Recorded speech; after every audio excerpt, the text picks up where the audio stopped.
good afternoon everyone. Welcome back to my channel, Oragon SK TV ulit. Gagawa na naman tayo ngayon ng panibagong content. And my content for today is about cooking. So, tara, kape muna tayo. Magkakape muna ako. Ayan. So magkape muna tayo habang magagayat tayo. Alright, so ito na yung ating kape.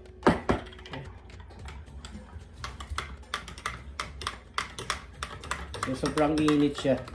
So ang ginagawa ko, pinahaluan ko ng cold para mainom ko kaagad. Okay. It's coffee time, guys. Yan. Oragon at home tayo ngayon. Cooking tayo ngayon. Cooking content tayo. Yan. Sarap magkape, guys. Yan. Kumpituin ko na, guys, yung ating mga ingredients. Siyempre yung pinamili namin kanina. Ito yung, guys, pork belly galing No Frills. Ayan, 2 piraso. Kung kukulangin yun, depende sa dami ng aking data. Ito. No Frills din to. Pork loin, sirloin. Nabili namin sa farmer's market. Ayan, ito. So ang ganda ng kulay, guys. Ayan. Ano to? Kahit gamitin ko lang tong isang maliit, medyo katamtamang size. Malasa talaga yan. So, gagamitin natin. Yan. Yan. Ito. Yung chili peppers. Yan. May ano siya. Yan. Mga 14 piraso lang to. 14 pieces. Yan. May kulay pula. Ito yung sa farmer market din kanina. Sakto lang to para hindi gaano maanghang. Para hindi sobrang anghang. So ayan, guys, magpe-prep na ako. Yan o. Wow. Ito yung knives o. Yan. Ganda, no? Ito. Ito.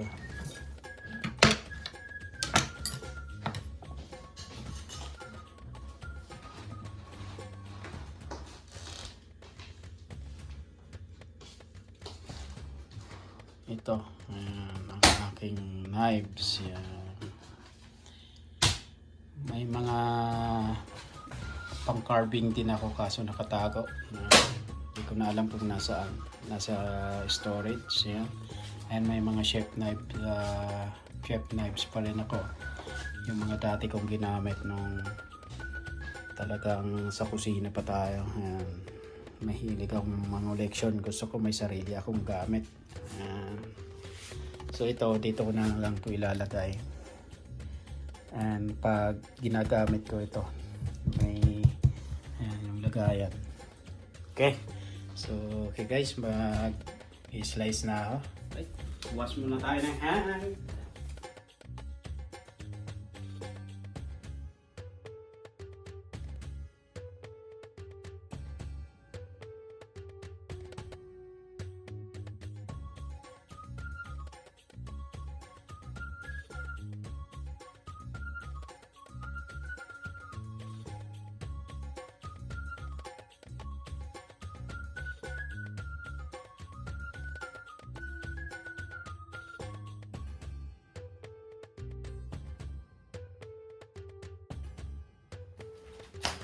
Okay, our next one.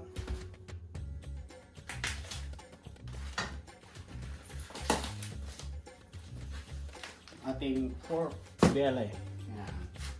So siguro iwawash ko to.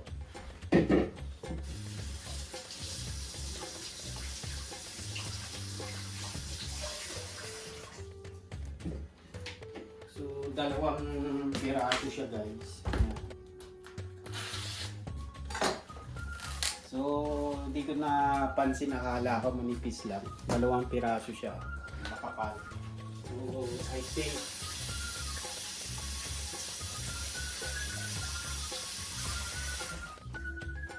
I think hindi na ako magdadagdag, hindi na ako tatapas dun sa sinabi ko. So ayan, guys, nawas na siya. So ito, nawas ko na siya. I-set aside ko muna.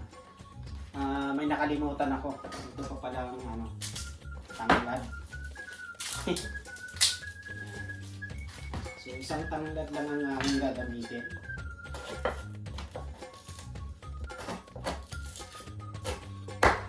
Yan, para yung isa magamit pa.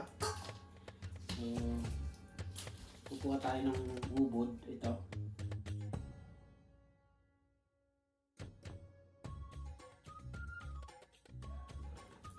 So ito. Maganda rin itong kuhanin na pang barbecue. Okay. Ito.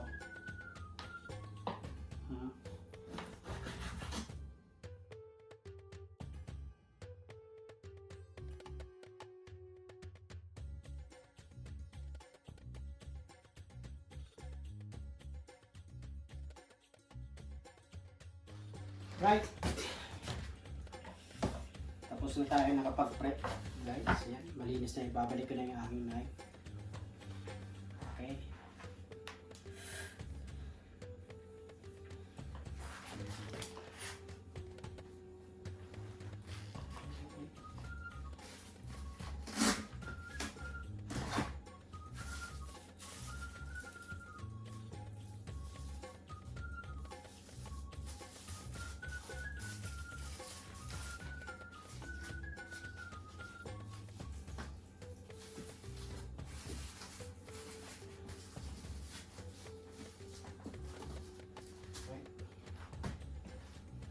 Okay, I'm done.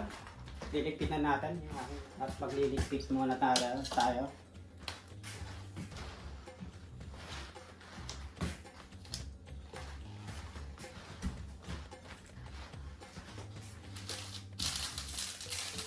Ito yung ating mise en place or prep. Ito yung ginger, chopped garlic, chopped lemongrass, and ito yung galing farmer's market kaninang umaga na nabili namin. And ito yung baboy, yung mga naka-slice na siya. And 3 can ng coconut milk. Ayan, dahil nasa Canada tayo guys, wala kaming nyug dito, yung fresh na nyug. Kaya ito na lang ang gagamitin ko. And of course, yung hindi dapat mawala itong sauteed shrimp. Ayan, yung balaw or alamang. Right? Luto na tayo. Okay, painitin na natin. So ito na yung aking lahat ng sangkap guys. Nandito na lahat. Ay yung una kong ginagay. So garlic lang yun guys. Tapos kaunting mantika and then linagay ko na kaagad yung baboy. Yan, yung pork. So ito, magpapalabas lang tayo ng kaunting mantika at saka para quarter ano na siya. Luto. So ngayon lalagay ko na yung ito, so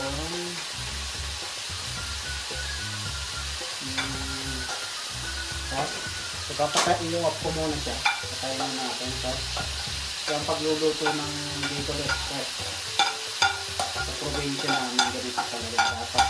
Hindi siya binibita. Pero ito ang aking version ng pagluluto ko ng Bacon Express. So lalagay ko na yung aking gata.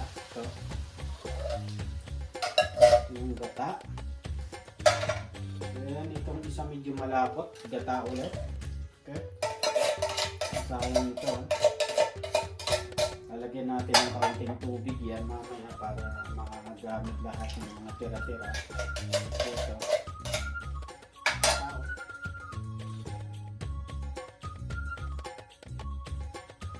So ito na siya. Then, lalagay na natin yung onions. Yan. Yung sili pag ano siya, pag luto na. Para crunchy lang siya guys. Yan. Lagay na natin to. Yan ang magpapakulay.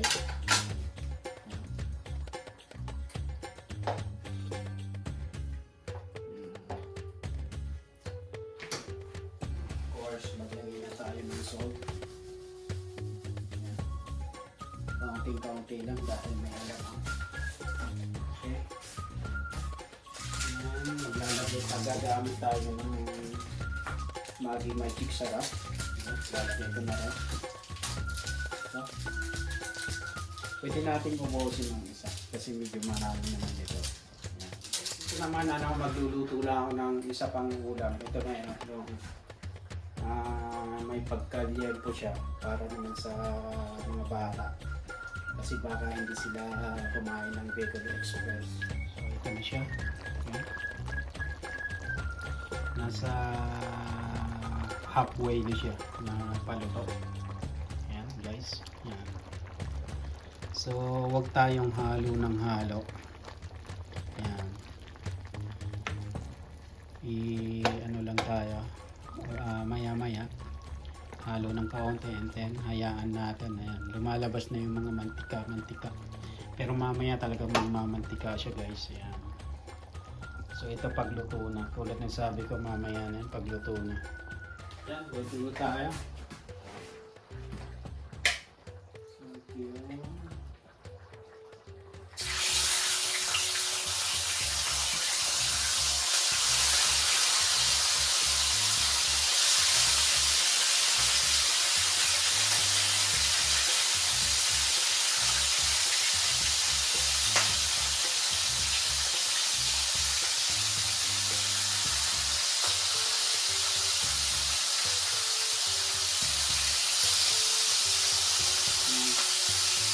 Parang yan po siya.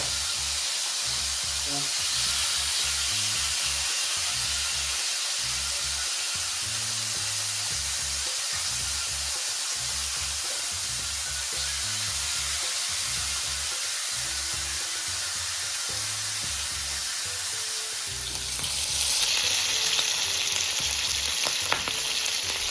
Ayan yung yan po. Lapit-lapit na rin itong Bicol Express.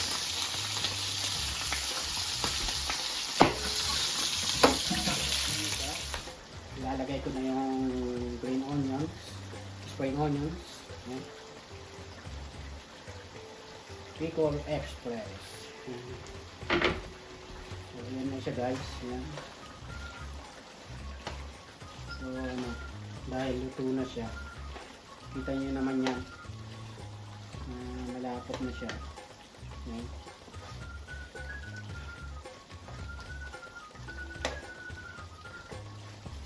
Ito.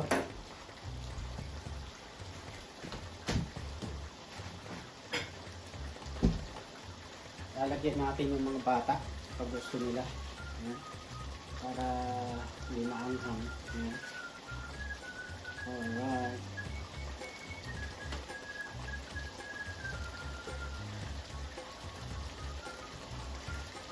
Dahil ilalagay ko na guys yung, yung chili peppers. Yan.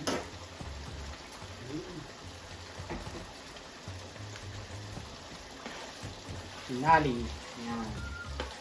Alright guys. Lalagay ko na yung sili. Yan. Pang pinali na to. Yan. Okay. So, nasa ibabaw yung sili niya. Yan.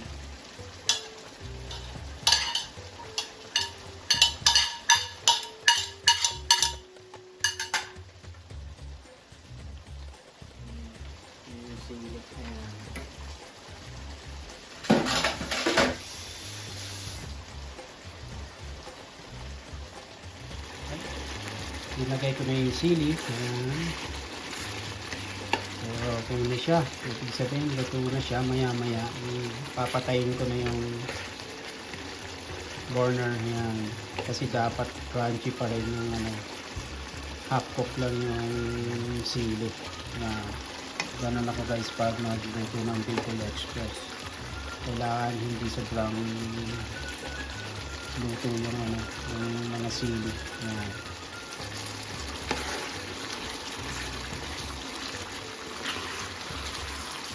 Natin. Try natin kung asin maanghang siya. Kuha tayo ng kasito. Ito. Kukuha tayo ng sili guys. Yan. Takam na ako.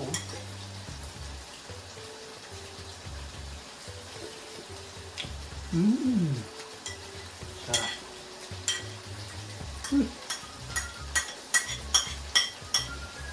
Sarap guys. Hindi ako nagkamali sa pagbili ko ng sili sa farmers market. Ayan guys. Ayan. Ito pa. Yan. Yan oh. Kita nyo yung sili. Ayan.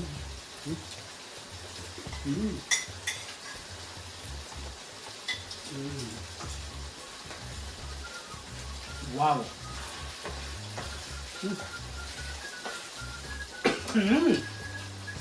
Napaubo pati ito sa anghang. Okay na guys, okay na. So,